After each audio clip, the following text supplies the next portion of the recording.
Sungguh-sungguh Allah sangat ridho ketika seorang hamba itu makan. Makan ketika sesuap nasi dia muji Allah, ketika minum seteguk nasi dia muji Allah. Itu kalau orang diridhoni Allah itu wali betul. Itu untuk jadi wali itu gampang. Kamu makan ridho, kamu ninjak buminya Allah ridho seneng, kamu hidup keseharian aman seneng. Nah ini supaya sampean kita semua ngaji betapa panduan Rasulullah untuk menggapai ridho Allah itu banyak yang keseharian sekali. Saking kesehariannya banyak dalam hadis dan itu sahih. Nabi menyebut hal-hal yang keseharian. Hatta ma tas'alu fi imra'atika. Kamu punya uang, kemudian istri kamu bisa makan, itu ibadah. Bahkan sebagian ibadah itu dicontohkan Nabi yang akhirnya diprotes sahabat. Yaitu wa fi buti ahadikum sedekah. Kamu menggauli istri kamu itu ya sedekah. Sampai sahabat bilang yang benar ya Rasulullah. Ayati ahaduna syahwatahu wa huwa lahu ajrun. Masa urusan biologis, urusan syahwat kemudian dia dapat pahala. Nabi menjawab, alaysa lawadu'aha fi haramin akana alaihi wisrun. Bagaimana kalau dia meletakkan ke yang tidak benar itu kan dosa. Nah, hal-hal seperti ini yang saya ingin teman-teman semua. Saya juga agak ingin ngaji demi Anda juga agak ingin. Itu dosa sekali ngaji kok pesanan kelompok tertentu itu enggak boleh.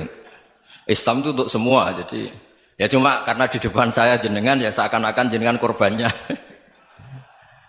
Itu ada ilmunya dalam usul fikih itu. Jadi orang itu harus ngaji usul fikih. Nama yang disebut, mungkin Mas Sufyan masih ingat zaman ngaji usul fikih. Nama yang disebut itu tidak jaminan sebagai prioritas perintah. Jadi misalnya gini, kebetulan yang di depan Nabi itu Abu Dzar. Nabi ya bilang, ya Abu Dzarin ini uhibbuka misalnya, atau ya Mu'ad ini uhibbuka, atau ya Abu Hurairah ini uhibbuka misalnya. Banyaklah riwayat yang Nabi nyebut ya Abu Dzarin, ya Mu'ad, ya Abu Hurairah. Kemudian misalnya Nabi meneruskan khitab, ini uhibbuka, saya mencintai kamu, fakul dubur sholatin, atau sebagian riwayat disebut fala tada'anna dubura kulli sholatin, Allahumma inni ala dzikrika wa syukrika wa husni ibadatik. Saya mencintai kamu, siapa saja, Mu'ad bisa, Abu Dzar bisa siapa. Saya mencintai kamu, mohon kalau habis sholat kamu jangan lupa wiridan Allahumma inni ala dzikrika wa syukrika wa husni ibadatik. Ya Allah, tolong kami permudah supaya mudah ingat Engkau. Anda tidak bisa mentang-mentang. Wong nama saya Parmin, nama saya Purnomo, itu yang diperintahkan Mu'ad misalnya.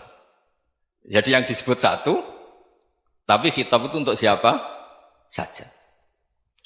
Saya teruskan. Jadi saya mohon semua kita melakukan kebaikan itu kalau dalam kaidah fikih disebut al yakin la yuzalu bisyak. Banyak kebaikan yang kebenarannya itu 100%. Tidak punya efek samping ke pihak lain, ke kelompok lain, ke komunitas lain. Itu tadi misalnya Anda makan, dan itu murah sekali, hanya butuh satu piring. Setiap punyaan kamu muji Allah, setiap minum kamu muji Allah. Itu redaksinya Rasulullah SAW disebut, Allah sangat ridho ketika seorang hamba makan, kemudian dia memuji Allah. Atau minum, kemudian dia muji Allah. Logikanya gampang, negara seperti ini yang kamu harapkan bentuknya kayak apa, mertua, ipar, komunitas, tetangga, itu nyata terjadi itu kan belum pasti.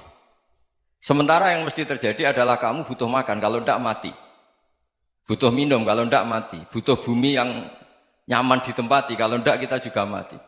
Sebab itu Allah kalau menyebut nikmatnya itu hal-hal yang keseharian. Alladzi at'amahum min ju'. Allah itu siapa? Allah itu yang menciptakan kamu bisa makan. Tidak berlebihan, Allah itu yang menciptakan kondisi sosial itu ideal. Zaman Nabi itu ya ada orang munafik. Orang-orang pilihan Allah itu juga diuji orang sekelilingnya yang macam-macam. Semua diuji sesuai konteks zaman dan waktu. Nah, tapi ada ibadah-ibadah yang selalu disarankan Nabi. Sampai Nabi itu pernah ditanya, ayul islami khairun ya Rasulullah, Islam terbaik itu gimana? Jawaban Nabi itu unik. It'amut to'am. Islam terbaik itu ya makan-makan, jangan santai-santai. Ketika Allah menyebut beberapa kebaikan, falak tahamal aqobah, wa ma adrokan apa? Mal aqobah. Terusannya apa? Fakku rokobah. Terusannya apa? Au it'amun fi yaumin di masubah. Ya itu acara makan-makan itu juga Islam. Kenapa? Ya bayangkan kalau tidak ada makanan, kita mati kan? Kondisi sosial tidak ideal itu Anda masih gak apa-apa. Tapi kalau Anda tidak makan, Anda tidak minum, Kamu punya istri cerewet masih bisa hidup, punya mertua cerewet masih bisa hidup. Tapi kalau tidak makan bisa mati. Berarti penting mana istri sama makan? Penting mana? Makan. Semoga istri Anda dengar. Nanti kamu disuruh makan tapi pulang deh. Itu kalau dibahasakan makan masih memahami. Penting mana nasi satu piring dengan istri. Nggak ada nasi mati, nggak ada istri belum mati. Penting mana? Gak berani jawab kan? Nah, ternyata Anda ada garang kan di depan istri. Jadi saya mohonlah, mungkin Mas Sufyan Sauri tadi yang bisa bantulah. Teman-teman tuh ngaji yang keseharian saja. Karena kita nyari ridha Allah itu berdasar firman Allah. Dan firman Allah itu menyebut keseharian itu riang, gampang. Yaitu tadi misalnya wa min ayatihi manamukum bil-laili wan-nahar. Termasuk ayat-ayat Allah itu kamu tidur. Maka dulu itu ada guyonan, ada tokoh Mu'tazilah, kelompok dalam Islam yang berpikir manusia itu bisa menentukan ikhtiarnya sendiri. Karena saya bisa duduk, duduk, ingin berdiri, berdiri. Karena kelompok ini nggak terima kalau semua kehendak Allah, nanti bagaimana kalau semua kehendak Allah kok ada hisab ya, ada sanksi. Lucunya itu dia akhirnya ini cerita ya, mencintai seorang perempuan cantik sekali. Dan itu dia menjadi ahli sunnah itu oleh hal-hal yang sepele. Karena istrinya cantik, ya namanya suami istri hubungan intim. Terus ditanya, Mas masih ingin lagi? Masih. Silahkan diulang lagi. Wah ya tidak bisa. Katanya manusia bisa menentukan yang diinginkan. Itu tobat itu. Itu nggak bisa ditobatkan Mas Sufyan Ats-Tsauri. Orang cantik yang mudah nobatkan orang itu orang cantik. Segampang itu. Akhirnya kita tahu, makanya kalau dalam kitab Hikam itu disebut al-aqil mayyakul madza yaf'alu wa hubi wal ghafil mayyakul madza af'al. Orang yang punya akal karena sadar ini wilayah Allah, semua milik Tuhan. Itu dia tiap hari berpikir, besok Allah akan melakukan apa terhadap dunia ini. Kamu merencanakan suatu mau plesir, ternyata gempa. Mau wisata ke Rusia, ternyata perang. Kamu tidak pernah tahu apa yang akan terjadi besok. Wa ma tadri nafsum madza taksibu ghadan. Tapi anda semua kita ini sering punya jadwal permanen. Makanya saya kalau diundang siapa saja, sana takdir. Yang jelas Gus ini acara penting. Ya masih acara penting nak pangeran ngersakno piye? Kok ape dadi pangeran? Kamu kok mau jadi Tuhan? Itu kadang ya kiai. Penting Gus acara ini jenengan harus memastikan bisa. Loh kamu itu yang ngajarin tauhid, sesuatu itu biadillah kok bilang-bilang apa pas? Pasti. Kalau maksa terus tak tobatkan loh kamu kata saya. Ya kalau gitu Gus bilang insya Allah. Wah itu hati saya, fisik saya, roh saya sudah bilang insya Allah. Tidak usah kamu latih kata saya. Nah hal-hal tauhid keseharian itu gampang sebetulnya.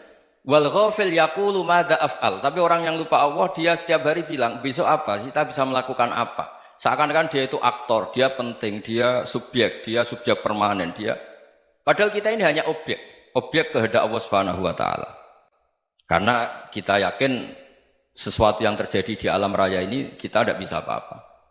Makanya saya sering ngaji, sering bilang saya. Ketika Anda mensifati Allah, dia yang menghidupkan. Sudah itu tanamkan, sehingga ketika kita mati, santai saja. Kenapa santai? Allah punya cara menghidupkan kita. Zaman kita hidup juga gak tahu caranya ngelola jantung, ngelola paru-paru. Kamu juga gak tahu ngelola oksigen yang tidak beracun, tidak mengandung polusi. Tahu-tahu hidup. Gak ingin tua ya tahu-tahu tua. Gak ingin mati tahu-tahu mati. Selama ini kita hidup juga gak tahu apa-apa sebetulnya. Hanya gaya tok, punya jadwal, punya planning. Kalau kamu bisa menentukan pilihan Anda, pasti Anda istrinya cantik, 4 neriman semua, qanaah semua. Nyatanya enggak kan? Ada 1 jelek, cerewet. Oh itu kan, nyatanya enggak bisa apa-apa Anda kan?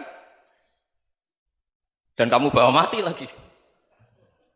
Itu kan, istri Anda juga gitu, punya keinginan, punya suami yang ganteng, yang jabat, yang neriman, yang enggak poligami. Ya enggak kesampaian juga. Kalau kita ngitung tingkat kegagalan kita itu gagal terus. Ya kan? Nah, terus ingat Allah. Madza yaf'alu wa bi. Orang yang punya akal selalu berpikir Allah itu menghendaki apa terhadap saya. Loh sama-sama orang ngelihat orang yang serius. Itu kata Anda itu pemikir berat, serius. Senang punya tokoh yang merengut karena kamu anggap serius. Tapi sebagian orang anggap orang yang serius itu wong merengut, wong masam, wong muka kok ditekuk. Jadi sama itu hati ya muqallibal qulub tsabbit qalbi ala dinik, karena kita enggak tahu cara berpikir kita tentang orang lain, tentang sekeliling kita. Misalnya kita orang baik yang jenis ngrumat fakir miskin. Ada orang bangun masjid mewah itu janggal. Apa artinya masjid mewah kalau banyak orang kelaparan? Tapi kalau yang jenis pendidikan apa artinya masjid mewah kalau tidak bisa ngaji? Nanti yang jenis infrastruktur apa artinya ini kalau semuanya punya sudut pandang yang berbeda-beda. Dan Islam mengapresiasi semua kebaikan. Tapi katakan semua kebaikan itu adalah kehendak Allah Subhanahu wa taala. Karena apapun baik Anda itu pakai fasilitas yang diberikan oleh Allah Subhanahu wa taala. Sehingga ini yang disebut kulillah sumadarhum fi khawdihim yal'abun. Ya kembali tadi ke tema-tema bahwa keseharian Anda ini sudah Islami. Saat Anda tidak bisa melakukan apa saja. Saya sering ada jenazah, biasanya kalau tetangga meninggal saya sering disuruh ngelepas. Saya bilang orang ini baik. Karena sering ngelamun di rumah, sering nganggur di rumah. Ditanya sama anaknya, kenapa Gus nganggur baik? Ya kalau dia nganggur artinya juga agak berbuat sesuatu yang maksiat kan? Ya kan? Orang nganggur di rumahnya ya tidak bunuh orang, tidak maling, tidak korupsi, ya namanya nganggur di rumah. Lah cuma istri cara pandang nganggur gak menghasilkan uang itu. Tapi juga gak menghasilkan kriminal kan? Jadi sebenarnya Islam itu makanya kalau sampai ngaji usul fikih itu ada kitab usul fikih namanya Lubul Usul, itu terkenal sekali di pesantren itu. Itu kalau ngapresiasi keseharian itu luar biasa. Izma min mubahin illa wa yatahaqququ bihi tarku haramimma. Karena keseharian yang mubah saat Anda lakukan itu ada kehebatan yang luar biasa, yaitu meninggalkan haram. Makanya dulu banyak orang-orang alim ketemu temannya itu guyon sampai semalaman. Itu biasanya yang semangat Islam itu kiai kok tidak tahajud, kiai kok tidak witir. Orang yang sedang mapan uangnya banyak, malam itu tidak kelayaban itu sudah luar biasa. Melawan nafsu supaya tidak maksiat itu sudah luar biasa. Supaya lupa guyon sama temannya semalaman sampai subuh. Gejlok-gejlokan ngenang zaman miskin, zaman kuliah gak jelas, zaman apa. Melihatnya jangan tarkut tahajud. Seperti ini meninggalkan tahajud, tapi meninggalkannya ini talkul muharramat. Jadi kayak apa hebatnya? Sehingga Imam Ghazali punya riwayat yang agak unik. Hatta takuna ibadatu akhiri hadil ummah iku an-naum. Sehingga suatu saat ibadah terbaik umat ini itu tidur. Itu kan riwayat kontroversi. Ketika Imam Ghazali saja, kenapa iya? Kenapa kamu mulai keluar dari rumah itu sudah banyak maksiat? Melihat perempuan yang enggak mahram, melihat fenomena. Tapi kalau kamu tidur itu enggak melihat apa-apa. Tapi juga kamu jangan nganggap tidur itu ibadah betul. Saatnya melakukan fardu ain malah masih tidur. Tapi itu sudut pandang yang menjadikan kita Islam itu gampang. Jadi saat Anda tidak bisa aktivitas apa-apa, misalnya ada beberapa orang yang lumpuh. Lumpuh itu memang nggak bisa Jumatan, nggak bisa ibadah, tapi dia juga nggak bisa maksiat.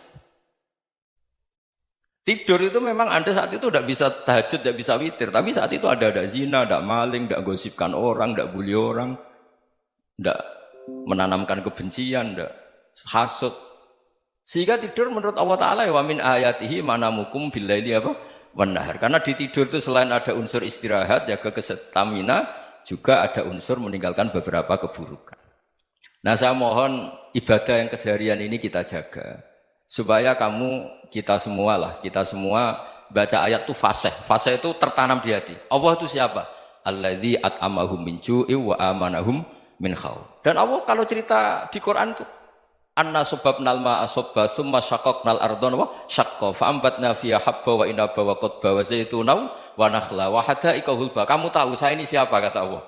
Saya ini adalah Tuhan yang menurunkan air. Kemudian ada tanaman banyak. Habba wa inaba wa qadba, ada zaitun, ada tin, kalau orang Jawa mungkin ada tela, ada padi, ada mangga, ada pisang. Sudah. Wa inaba wa zaituna wa nakhla wa hadaika hulba. Ada perkebunan yang lebat. Tujuannya apa? Mata Allahkum, silahkan kamu pakai, kamu nikmati. Tapi karena kadang kita ini punya ide-ide besar. Tadi untuk syukur saja nunggu punya istri riman, rumah baik, tetangga baik, komunitas baik, semuanya baik baru syukur. Lama-lama nanti ada di surga, syukurnya nunggu surga paling kelas A. Itu sudah ada yang menghuni Rasulullah, kamu enggak boleh di situ. Masa untuk syukur saja? Repotnya Masya Allah. Jadi mohonlah Quran yang kalau Anda hafalkan juz sama itu kan ada ayat-ayat yang kayak tadi. Ya, fal yang dzuril insanu ila ta'ami. Coba lihat. Apa yang kamu makan ya? Dari mana? Dan untuk mempertahankan hidup kamu keseharian. Jadi jangan kira ibadah itu harus membentuk komunitas yang versi Anda. Ibadah itu harus yang hal yang mulu-mulu. Kesehariannya Anda alami. Loh ini saya tidak bikin-bikin. Saya ngaji bukan karena berdasar pesanan.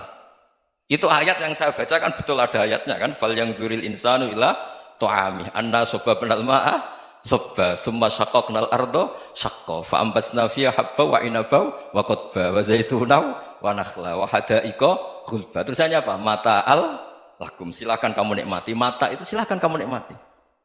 Ya kayak sampean dikasih hidangan ya makan. Ya sudah makan. Habis makan ya minum. Habis itu ngantuk ya tidur. Ya sudah normal-normal saja. Kayak apa indahnya Islam. Tapi Anda mencari Islam yang gimana lagi? Nah itu yang diajarkan guru-guru kita, diajarkan sanad kita sampai Wali Songo, sampai Rasulullah SAW. Bahwa pada akhirnya ada jihad, ada perang. Itu dulu memang perang, bukan membunuh. Beda. Dulu kita dijajah Belanda ya perang. Dan itu normal karena kita dijajah. Jadi ketika orang lain ingin baik sama kita, wa in ahadum minal musyrikin astajaroka ya fajirhu hatta yasma'a kalam Allah. Kalau mereka ingin baik ya kita baik. Makanya ada istilah musta'man, mu'ahad. Kalau mereka ingin damai, berdampingan dengan kemajmukan ya itu yang lebih baik. Karena memang Islam menghormati proses perdamaian. Wa in janahu nawa lisalmi ya fajnah lah. Kalau ingin damai ya kita harus damai.